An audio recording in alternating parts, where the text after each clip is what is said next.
Last week, I went to go see the Odyssey in theaters, and I love the Odyssey. I've loved reading it in the past, and one of the themes of that story is hinges around Odysseus' homecoming. That's what it's all about.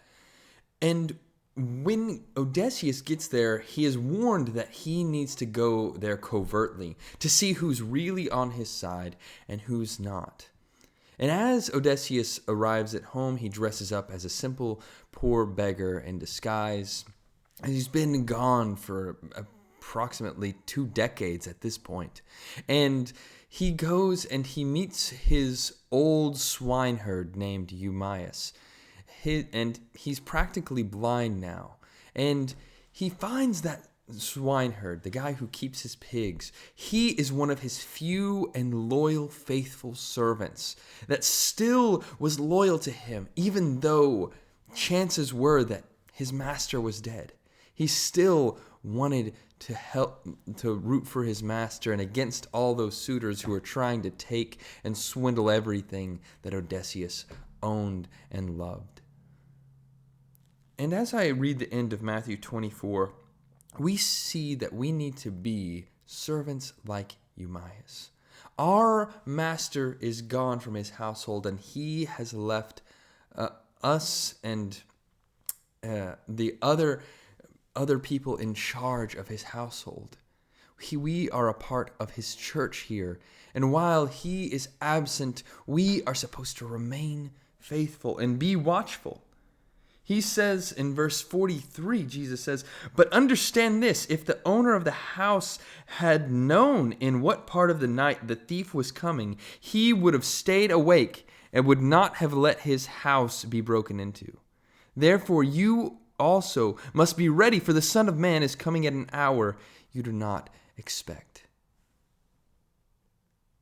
And in verse 48, "But if that wicked slave says to himself, 'My master is delayed,' and begins to beat his fellow slaves and eats and drinks with drunkards, the master of that slave will come on a day when he does not expect him, at an hour that he does not know, and he will cut him to pieces and put him with the hypocrites, where there will be weeping and gnashing of teeth." And while I would not accuse any of us of taking all of our master's possessions and doing with them what we want, I do want us to be very careful that we are watchful for our master's return, that we are longing for it, hoping for it, because we know that everything will be immensely better when that happens. And that all the abuses, all the horrible things that happen because we ally ourselves with our absent master, that they'll be gone and everything will be set right. So don't join with these people who are a fan of the current status quo, that take advantage of people and want to stay in power. Instead, we need to long for Jesus and be faithful to him and really care about his coming. How often do I think about Jesus when he comes again and think about him returning? How does that shape how I behave and how I look at life, how I live out my day? I hope that it has a bearing on it. I hope that it changes something to some degree. And so one practice that you can do to help you be more mindful of Jesus' return is to pray and think about all the things that he is going to set right. Meditate on how he is going to help make life better and how you can help do that in the meantime. How you can do what your master, what would please him while he is absent.